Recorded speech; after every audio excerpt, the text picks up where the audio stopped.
what makes something best practice anyway? A lot of it comes from really manufacturing. It's all about efficiency equals productivity. But when you're talking about people aren't machines. Where do you think that comes from? Like, why did we have a machine mindset? Practice hasn't updated in decades. And so we've just taken these basic assumptions and we haven't questioned the assumptions, and we just put them now onto knowledge workers and companies that have got nothing to do with manufacturing. We literally refer to people as human resources. It's just a weird term to even just say that to people, like you are a resource. Yes, it's so frustrating because most of the time the reason people start to burn out and find it more and more difficult to cope is because of how we treat people in companies, right? Which makes it more difficult for them to really get that productivity, that output. If we don't get neuroplasticity, we don't grow. So telling someone focus on these weaknesses, they're less likely to.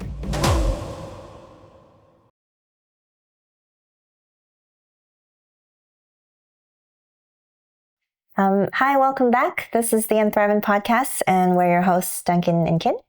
Yeah, and what we do as former managers, practitioners ourselves, we look at the science of human thriving and high performance, and we discuss really how to apply that practically in the workplace.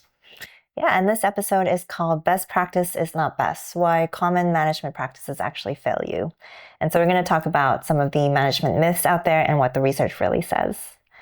So I was actually going to name this episode like what they don't teach you in B school, because having studied B-commerce or commerce in my undergrad, as well as doing an MBA, it's really interesting that a lot of the things that they teach you still as best practices, and then we're finding out later that the research actually doesn't support that. And it's really fascinating for me that a lot of the things that we practice at work are the things that we are circling around still in B school.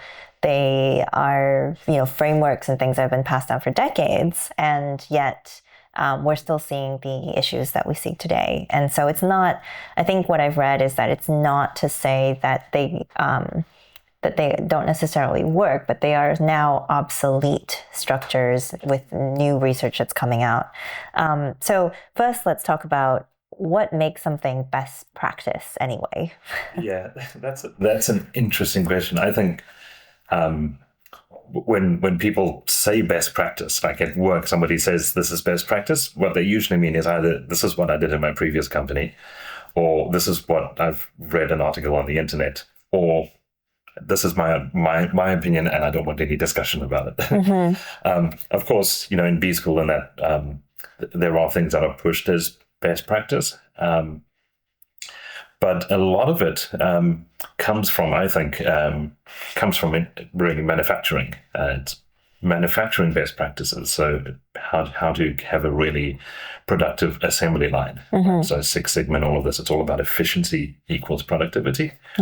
But when you're talking about people aren't machines. Efficiency doesn't necessarily translate to efficiency. Yeah, and we'll probably go into that as we kind of unpick some of these myths. But so today I know there's a lot of myths or a best practice that we can go into. So what we're going to focus on today is probably like more larger, foundational, more paradigm shifting beliefs or practices that a lot of other ones are built upon. So I think the first one that I want to talk about is this idea of like work-life balance. I mean, we've all heard that term, and we have this idea that if we can just achieve the perfect work-life balance for ourselves, and everything will be, the balance itself, it just means like we'll have some kind of peace.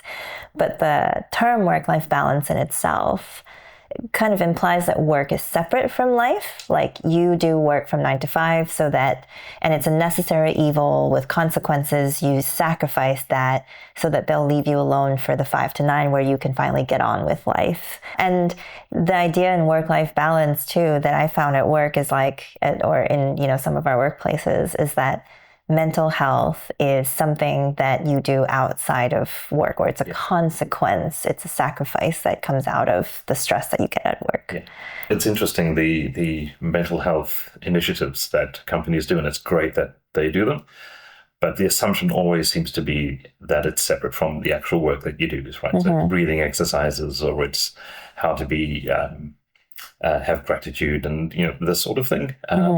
or mindfulness, but you almost never hear about like how do you thrive in the work that you do, right? And it's just this assumption that there is that work is a write-off as far as mental health and thriving is. The things we need to do are separate from that, and yeah, it's just a wrong assumption. And in my own personal experience, I think I got to this point where every sort of mental health week, they'll talk about EAP, employee assistance programs, where you can do you get a therapist or something. They will pay for like breathing exercise, meditation, maybe a yoga class, all of which is great practices, but there's still coping mechanisms. And I got to a point where I got really frustrated because I'm like, companies will pay to teach me to breathe properly, but they won't pay or you won't question the underlying structures that give rise to the stress itself. We're not willing to question the structures of uncertainty, of the overwhelming employees, of, creep into personal time, all those things that really actually give rise to the stress instead. And one of the things that I found interesting recently is that, first, work-life balance is different for everyone. Parents need different things. People need different balance, and some people enjoy like that flexibility. Some people need routine. But one thing that I came across recently is, I don't remember which techpreneur it was, but he was talking about how work-life balance is not about doing personal things on your own thing and then working here. It was that when you feel momentum in what you do, like you can go on forever. And his work-life balance, he was so passionate about what he was doing, he never wanted to stop. Yeah. And yes, working all the time is potentially bad for your mental health, but it wasn't like a 9 to 5, I only do this for 8 hours. It's like he loved doing what he did, and he found the being able to build momentum in his work and seeing that it was producing something and creating impact. That was what was like driving him. Yeah, so a couple of things are interesting in what you just said. So this is, I think, the trick is to find the joy and the love in every aspect of our lives, right? So in our relationships, in our home life, in our social life, but also in our work life, right? So it would be great if we can look forward to starting work every day. And when you finish work, you feel great. And then you come back home to your family and you have a strong family relationship, and you go out with your friends and you've got good friends. Like, these things should all add onto each other, right? They should all be part of a healthy, fulfilling life. But what you said about finding momentum, that's really interesting, because when we talk about work, this is about being productive, doing something productive. And that's where dopamine comes in, right? Dopamine is that neurochemical of being productive, doing something worthwhile on the right path. And it's all about looking forwards and moving forwards. That's we're made to be addicted to doing well in the world. And when you're finding joy in work, that's what you feel is this momentum forwards. So I guess like the myth, or I guess the paradigm shift in work-life balance, is the fact that like, you can, what if work wasn't draining? Like, what if work could energize you so that by the time you got home, you weren't, less than whole? What if work was one more component in a fulfilling life? One more fulfilling component in a fulfilling life. Yeah. But, as people who have had corporate careers, I mean, it sounds ideal. It sounds like I'm asking you to love what you do. And what if you don't love what you do? Like, well, I think almost any job is a job you could find things that you love in how you do it. But the way we manage people almost guarantees that we will drain them and take the joy out of it, right? So we make it hard for people to thrive at work by some of the best quote unquote best practices. So we make it difficult, but if you can find, like, even if you're just working with a group of people that you get along really well with, like I think I mentioned before, one of my first jobs was as a waiter in a steakhouse, and I hated the actual job of waiting tables and calling for the food in the kitchen and that sort of stuff. But there were so many other things that I could do with my colleagues and interacting with people that I absolutely loved. So if we can find that joy in what we do, it makes all the difference. So we'll come back to that, like work-life balance and what are some practical things. But I think the thing that we're discovering is that it isn't about the time that you do certain things, but it's the fact that there are some, and it's not also about finding like that right perfect fit of yourself to the role, or for those few 1% of people who absolutely love what they do, that idealism of feeling really empowered in what they're doing, and they get a lot of momentum. It's the fact that best practices or the systems we've created actually impede people from finding it. And this is where I sometimes get almost upset, because the way we treat people in companies, this draining, putting stress on people, is so unnecessary. If we just did a few things right, let people find the joy in the work that they do, give them some freedom to do that. It is so much more productive for the company. Right? There's so much more profit for the company with that. Right? This is costing companies. Gallup estimated it's almost $9 trillion a year is low engagement. It's so unnecessary, and that's what really frustrates me. I guess that's why we're here talking about it. Is like there's simple things, and this attitude of work being a necessary evil it's just so unnecessary. So like finding that joy, that kind of passion or that drive in work is not for the lucky 1%. It's that there are things, very practical things that we can do to study ourselves and for companies to enable it, that, we can actually kind of activate the good percentage of those who are disengaged in the 9 trillion. Yeah. And this is one of the quotes I love is from Jim Clifton, who said, we've known for decades, there's mountains of study about how to get people thriving and engaged in work. The trouble is the practice of business hasn't caught up, hasn't changed in decades. Yeah, and it's that's exactly kind of why I was going to name this episode Things They Don't Teach You in B-School, because I kind of just wish that we had one class where we talked about like, paradigm challenging viewpoints, like what does the research really say? Are these truly, things like, I don't know, certain organizational structures, for example, or the way that we do constructive feedback or the way you do performance reviews, like that you accept that these are the ways that and every company kind of does, say weekly or monthly business reviews, all the ways that we look at things, like, are they truly best practice, or is it just the easiest way for the company to control certain results and outputs, right? But we'll come back in that. The second myth I really wanted to go into, and you kind of touched on it a little bit, was I think a lot of people will resonate with like that phrase of like, I feel like a cog, and everyone says like, well, you're just a number in companies. And it's true, it's this machine mindset, but it's not. I mean, the machine mindset itself drives so much that we do. So, like, what is, tell us about this. So I think the machine mindset really comes down to, at its core, is that efficiency equals productivity. Right? And so we try and make the business structures efficient, and we try and make people's jobs efficient. So we get one person just to do one thing, and it's one size fits all, because we think that efficiency translates into productivity when it comes to people, but it doesn't. Like one person who gets into the flow can be so much more productive than someone who's very efficient but is being drained. Right? And there's so many examples that I can give of that. But it's this one size fits all. Everyone sits in their box. But the reality is we each have 100 billion neurons in our brains with 100 trillion neural connections between those neurons, which are all connected through a pattern of how we've grown up and the experiences we've had. They're all utterly unique.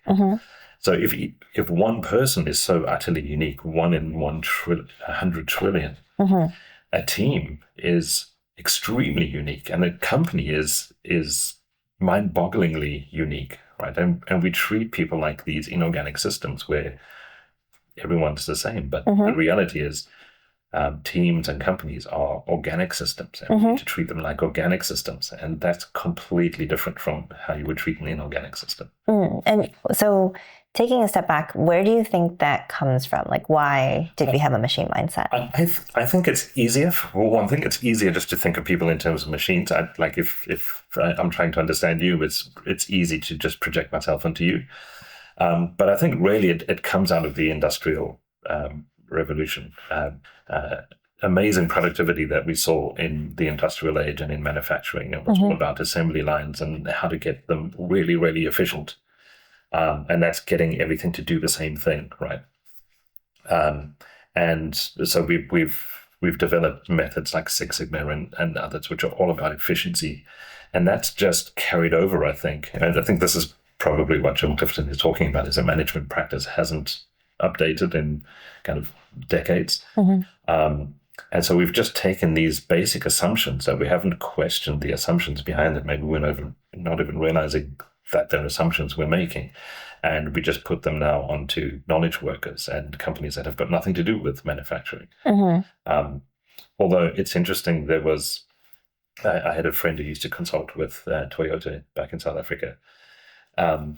And what he was saying is what Toyota did back then. So this is assembly lines, right? And there's a person at each station on the assembly line. And Toyota started doing something different. And if there was a problem on the assembly line, that person would hit a red button, the assembly line would stop, and everyone would come from all the different parts of the assembly line, come to that person, they'd figure it out, however long it took. The manager wouldn't come down, the foreman wouldn't come down. They'd figure it out, come up with their own solution, go back, push a button, and it would start again. And it was only at the end of the day the manager would come down and say, okay, what did you do? Maybe we could have done this, or so forth.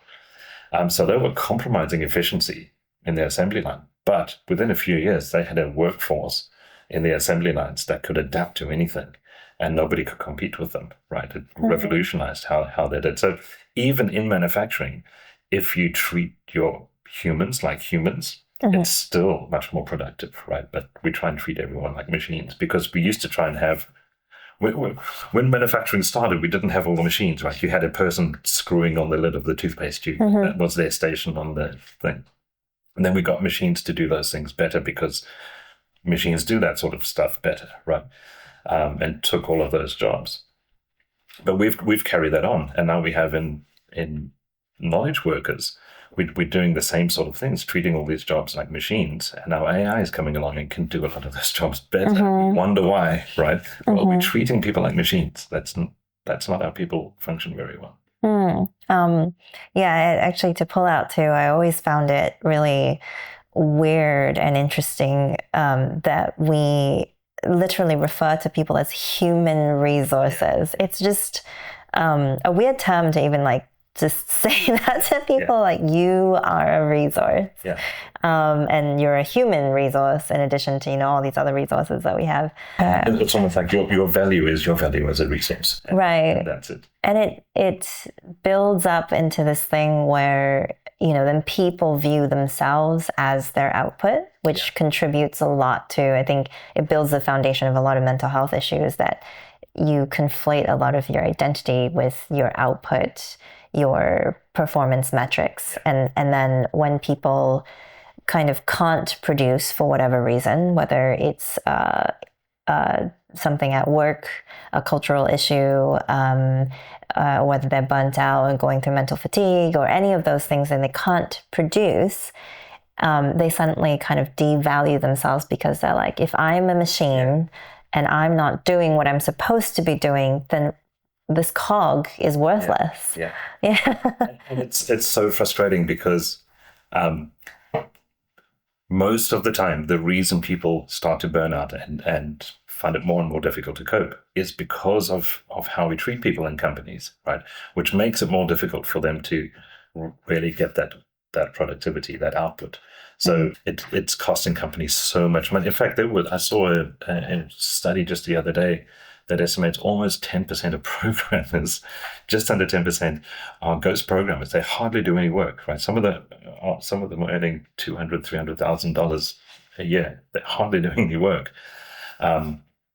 And so we have these practices that cause people to perform worse. I mean, we all know of examples of, or maybe even ourselves, where under one manager we perform fantastically well, and then you go to another team with a different manager, and you really battle to do anything. And this is, I think, it's one of the counterintuitive things. There's so many things about what we've discovered about when you look at the research and the science of what actually gets results in people is really counterintuitive. And I think this is one of those counterintuitive things. When we value people as resources for the output, we get the worst out of them. But when we value people as people and really try and find what's unique and great about them, then we get much better output. And it's actually in Gallup have an engagement scale. And we talk about engagement because when engagement scores go up, productivity goes up. When engagement scores go down, productivity goes down. Engagement is basically the proactive energy you bring to your job, right?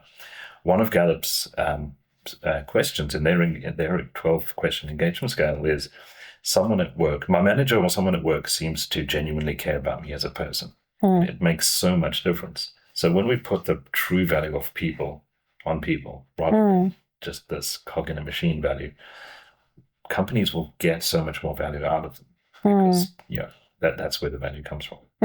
Yeah, and it just makes me think. So first, that machine mindset comes from basically taking production practices and mapping them onto as our economy shifted from a production, what do you call it, like a commodity product oriented economy into a knowledge economy. We've essentially mapped the same practices onto people, and it just struck me that 9 trillion annual loss that companies experience from disengagement, things like quiet quitting or people just, performing at the bare minimum or not even because they just can't. We're not enabling them to because they're spending so much of their energy just trying to fight through a system. Yeah.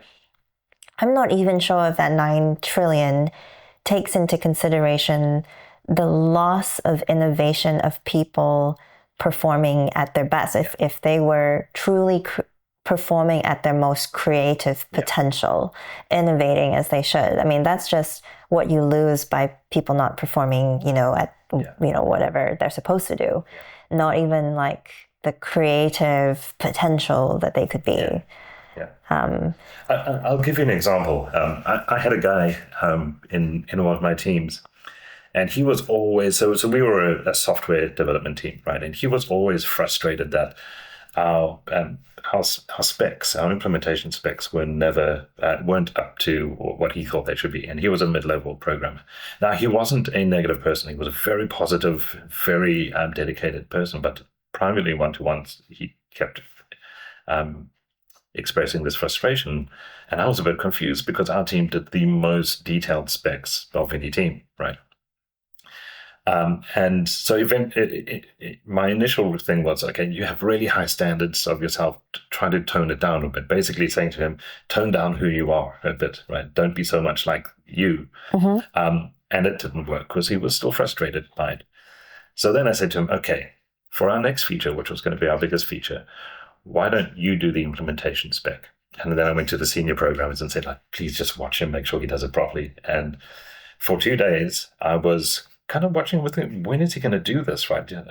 Because he was doing so many programming tasks. I was watching what he was doing, and there was a lot he was doing every day. And I was kind of thinking, when is he going to do this? We kind of need this, this week. And after 2 days, he came with this implementation plan. And oh my goodness, I've never seen anything like it before. He had broken down everything into detailed, tiny tasks, and he had a Miro board where he mapped everything and how the data flowed between everything and what depended on what and what was known, what was unknown. It was just mind-boggling. And I sat there thinking, how on earth did you do all those programming tasks in 2 days that you did? He was highly productive in those 2 days. And you also did this. This would take most people a week to do, right?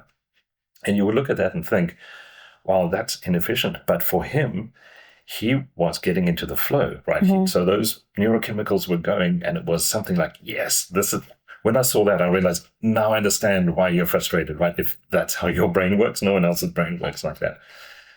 So he was getting into the flow, which meant, and so he was getting that love. He absolutely loved doing it.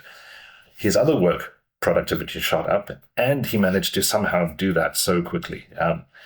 Incredibly productive. But we weren't looking for how do you be the most efficient. We were looking for is how do you find that love in what you're doing, like your uniqueness in what we're doing, and that productivity shot through the roof, right? And this is what I find so frustrating is work doesn't have to be this draining experience that we put up with until we retire one day, and then we don't know what to do with ourselves because all we're used to doing is working, right? It can be so much more fulfilling, and that is so much more profitable for companies. So I'm going to move on to the next myth because this is a great example. It kind of comes from that machine mindset idea. This standardization versus hyperdiversity, something that we call hyperdiversity, this one size fits one. So I guess one example is, and some of the things we share comes out of our own personal experience and the frustrations we've had at work. So my team, across my career, I've done so many team profiling, personal profiling, tests, strengths finders, things like that. And they are all helpful in different ways. But I remember thinking every time I do another one, and I've done things like the color coordinated ones. I don't even remember. So many ones. And I remember thinking, like, every time it tells me something, it's good that I know now, but I also don't know what to do about it. Yeah. Like, great, like, what do I do next? And so, when I became manager at one point, I remember having to have one-on-ones with people. And some of them are development one-on-ones. And there will be people who are junior who you're trying to help them figure out what they want to do in the next, say, 3 to 5 years, right? And these are people where, I felt really undertrained and lost as a manager to try to help people figure out what they wanted in their lives. And normally what we would tell people is like, well, you've got to tell me what you want. I can't help you if you haven't defined it for yourself. So it's like, I can't really help you unless you know. You've got to own your development plan is what we always say. You've got to own your development plan. But the thing is, like, how do they even figure that out if they have no clue and they don't know all the possibilities? They've not really studied themselves. They kind of do their job. And at the end of the day, as a manager, as much as I want you to, develop and I care about you as a person, we still have this annual goal hanging over our heads and we still need to accomplish that. And really that's, what's going to drive your performance. Yeah. Metrics is going to drive your bonus at the end of the year, right? I do want you to progress in 3 to 5 years, but if you don't know what that is, I don't know how to help you find it. And in fairness, I don't even know how to do it for myself. Yeah. So I remember flipping through all these frameworks in my head thinking, what do I tell this person? How do I tell them how to go and figure out what they want if I don't even know how to do it myself? And I remember directing them, Googling certain things and directing them to things like Ikigai and stuff like that. But still, I felt underprepared to really help on an individual basis my team, because we're looking at these, pretty frameworks and charts that are so perfectly categorized and colored, coordinated, but still, how do I apply that to an individual person struggling? And how much of your time did all of that take up? That time that was apart from the work your team needed to do, right? This is an interesting point, right? So I love StrengthsFinder, for example. Like one of the epiphanies for me when I and I read the book Now Discover Your Strengths, which came out of StrengthsFinder, was that people don't fit into one of 6 categories or one of 4 categories, right? But they'd identified kind of at that point, I think it was 33 different strengths that successful people seem to have, and you could be any combination of those, right? So it's very, very diverse, and it might be something that you would think somebody who's very strong in one thing would be weak in another thing, but actually you could be strong in both of those things. Mm-hmm. It's you just have to see for each person. So that's a really good step along the line of sort of looking at the uniqueness of of each person. And I've done StrengthsFinder twice. I really like it. But still, then you have now, I've go to work and I've got my stuff to do, and how do we do that? So what I started to do is, and this came out of looking at some of the neuroscience, is for people to grow and to develop and to love what they do, you have to have certain neurochemicals being produced after the age of 25. Before the age of 25, you get neuroplasticity. That's the growing of new connections and the strengthening of neural networks you get for free. But after 25, you have to have these certain neurochemicals. But those neurochemicals all feel like something, right? So dopamine feels like fun, and you get energized afterwards. Acetylcholine feels like time flying by and being alert, and so forth. And what I realized is you can get these signals from the actual things people do in work, that like, oh, that's triggering something in that person's brain. That's uniquely using that person's neurology.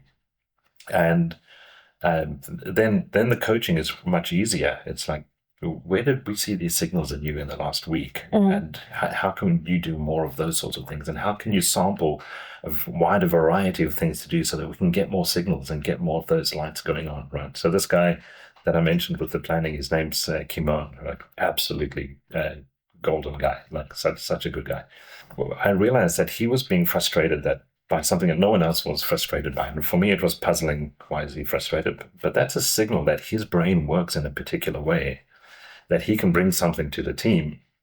And so when he went and he did this implementation plan himself, it was amazing, right? Because his brain is just made to do that. So that was a signal in the work he's doing, by looking at the reactions in the work he's doing, that there's something that actually he could go into that and be absolutely amazing at it. And it transformed the team after that. That feature that we did went smoother than any other feature we've done before. So my feeling is we can look for these signals in the actual work that people do, and people can own that themselves, look for those signals. And my experience is that the people who are most deliberate about that grow incredibly quickly. Like, they advance so fast. And that's, I know ADP have done a lot of research as well, that people who get into the flow every day, at some point every day, they're at the top of their game. That's what separates people who are the best from everyone else. But we don't have to wait for it to happen by accident. We can look for these things like, oh, that's a signal of that, and this is a signal of this, and maybe if I do a bit more of that, or I try to avoid that, I can get to the point where I'm looking forward to work every day, and that will, and then we can be more deliberate about that and planning it forward. But that's something maybe we'll talk about later. But the point is, we can look for things in the actual work that people do for each person, and that will start to build up a picture about the unique role that they can play. And so, like, this kind of so going back to the foundational belief here, which is, we use standardized frameworks to help us do things because we think it's more efficient. But actually, I think what came to me as you were talking is, we think that standardized frameworks are more cost effective, more efficient. If we can categorize things, we can blanket use them. But actually, the truth is that we cannot afford to dismiss one size fits one. We cannot afford to dismiss hyperdiversity, because the potential that we're getting, or the potential that we're losing from not recognizing everyone's uniqueness is just costing so much more that we don't realize. Yeah, you're leaving a lot of money on the table. Okay, and just like we need to wrap up soon, so I just wanted to address just one more thing that I think is very foundational in a lot of companies, is this sense of like that you always have to address the weakest link. It's always like looking for that break in the chain. And if we continue to look for the weakest part of the chain, we will make the whole chain stronger, right? So then we apply that to the team. I keep on kind of poking at all the weaknesses. So even if it's and I see this at my workplace, we don't just practice it from a constructive feedback point of view. We practice it from like if you brought an idea to the table, we will discuss all the things wrong about it. And that will hopefully make your idea far more robust. Yeah. Because we have now poked at all its weak points, right? And so this idea of like, we fix the weakest link in the chain so that we all get stronger. Yeah. And first of all, with that, when we're poking at all the weak points, that person who brought it to the team, he's getting the signal from everyone, no, no, no, no, no, no, no. And our brains are made that when we get that signal, no, this was wrong, to weaken those. So he or she is going to be less likely to be innovative and to come up with an idea and to present something in the future. They'll have to, by willpower, overcome what's now happening in their brain, right? But yeah, and what goes along with this finding the weak point as well is skills matrices, right? Do your skills matrix and you see the skills people are lacking, and so we focus on the negative, right? And I think, again, it comes from kind of a machine mindset, right?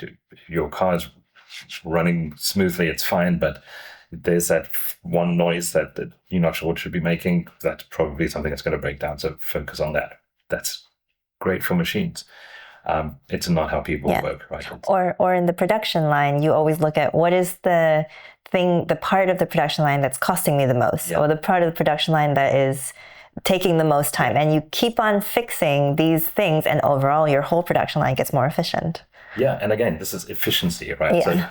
So, but with people, it's completely different, right? So, and I think when it comes to people, we kind of imagine things on like a percentage scale, right? So, well, you're at 20% at this, but you're at 95% at this. So, in the 20% thing, there's 80% left for improvement, and in the 95% thing, there's 5% left for improvement.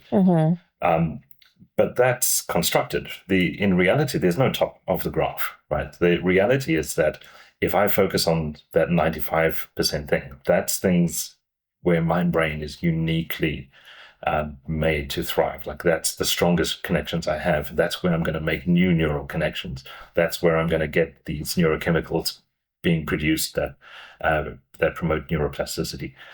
So the sky's the limit for the 95% one, right? The 20% one, that's where those are the things that my neurology finds the most difficult to do. It finds the most difficult to make new connections. So in reality, the room for improvement on the 20% one is maybe another 10%, right? A lot of effort to get another 20%. The 95% one, the sky is the limit, right? That's where we can be strongest. ADP have done research where they show that people who are brilliant in the tops of their fields tend not to be well balanced. They score really high in a few things and rubbish in a few other things. Einstein, if you look at his college grades, fantastic marks in a few things. One or two others he didn't finish and dropped out and didn't do so well in, right? And this is typical. You don't want a team that's well balanced. You want a team full of excellent people, and they'll be excellent in different ways. And as they work together, they'll fill in those gaps themselves. Skills are a short-term thing usually. People can learn skills really quickly.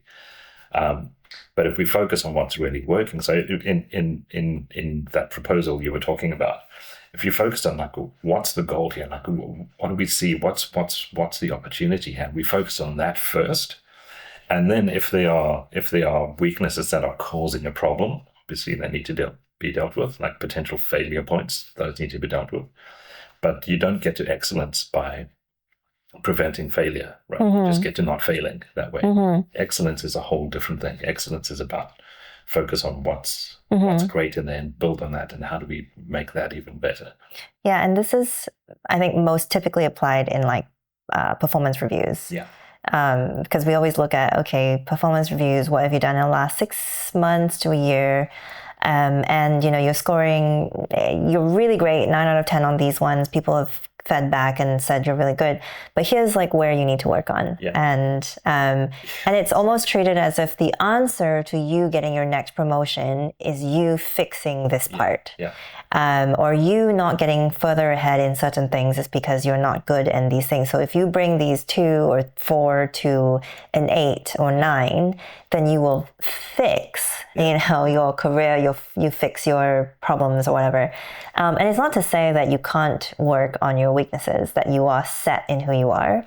But I think one analogy that I think of is like when people think of who they want to be, they look at certain great leaders in the company and they like, oh, I want to be that person. And you immediately think that you have to be like that person. Yeah. You think, oh, that person's a great charismatic speaker. Yeah. And you're not a great charismatic speaker. So you think, oh, I've got to become a great extroverted, charismatic speaker in this way. Or I've got to, be really good at, maybe political, understanding or, lateral influence, whatever it is, stakeholder management, whatever it is that is in that performance review metric, you think, oh, I got to get in those. But the reality actually is, while you can work on becoming a better speaker, becoming a better, whatever that might be, communicator, that there are ways to get there that actually rely more on what is naturally more you. Yeah. And you should still work on things that you're not great at, but yeah. Yeah, exactly. And one of the interesting things about when you get into that flow state, you get these neurochemicals being released in your brain that promote plasticity, which it's neurons growing and making connections so you can do those things better in the future. But you get this window of plasticity, right? And in that window of plasticity, you can do other things. So that's why it's interesting in the research. If you manage to get into the flow once a day, do something you love once a day, that's kind of the pivot point. Below once a day, engagement drops significantly, productivity drops. Above 20%, that's about once a day, it kind of levels off. So it doesn't make much difference how beyond that, how much time you're doing stuff you love. The important thing is at some point once a day. But when you do that thing you love, then you have to do all the other chore things. First of all, it's not so much of a chore because you're energized, you're feeling great, but you have this window of plasticity. So you're capitalizing on that thing that you love to do to get the plasticity for those other things that you don't love to do. And so you improve faster in those other things as well by focusing on your strengths. And a strength, we should say a strength is not something necessarily that you're great at. A strength is something that you feel stronger by. You feel stronger because you get those neurochemicals. There can be something you're great at and you hate doing it. And if you focus on that, you'll burn out. Right? The important thing is we want to see these signals of these neurochemicals like dopamine and acetylcholine. And that feels like flow state. That feels like, yes, that was great. It's like time flies by. Yeah. Those are the ways we grow, right? Yeah. If we don't get neuroplasticity, we don't grow. So telling someone focus on these weaknesses, they're less likely to get those neurochemicals going, less likely to get neuroplasticity, which means they're less likely to grow and develop. So I think that's, we're going to wrap up here, but I just want to pull out a couple of key interesting points. Is that one is strengths are not necessarily what you're good at. Yeah. It's things that give you energy that you love doing. Yeah. And it's something that if you did more of, you will be great at. Yes. You might not be good at it yet. But yes. Yeah, exactly. And it's things that, and a lot of times, like the things that give you energy, you're working on, say for example, like I love cooking, but if you're not really, but you started a new skill. Recently, I started a new skill of woodworking, for example. I'm not going to be great at it. I'm a beginner, but I love it. And, just being able to produce something beautiful at the end of it, even if I'm not the greatest at it, I love. So it's not necessarily a strength is something that you're good at, but it's something that you love doing. That probably one really great key is that you forget that your phone is on, like for example. Exactly. The second thing is neuroplasticity comes from that. And so if you find something during the day that you really like, say in your work, that a little bit of a hack is to put things that you don't love immediately after, and you can work on things that you're not necessarily weak in, but things that you don't particularly love. So if you don't really love administrative tasks, but you really enjoy your one-to-ones, do your one-to-ones, and because you love, say, communicating and talking to people, and then put a couple administrative tasks after that, and you will slowly gain that. And that boost you got from the one-to-one activates your prefrontal cortex. Dopamine activates your prefrontal cortex, which means your brain is more efficient. Your brain is more effective for those administrative tasks you need to do afterwards.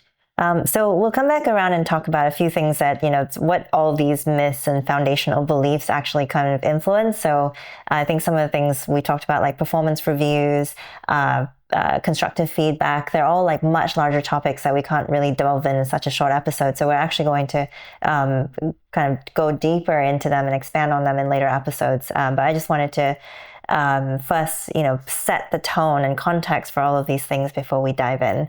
Thanks very much for joining us. Cool.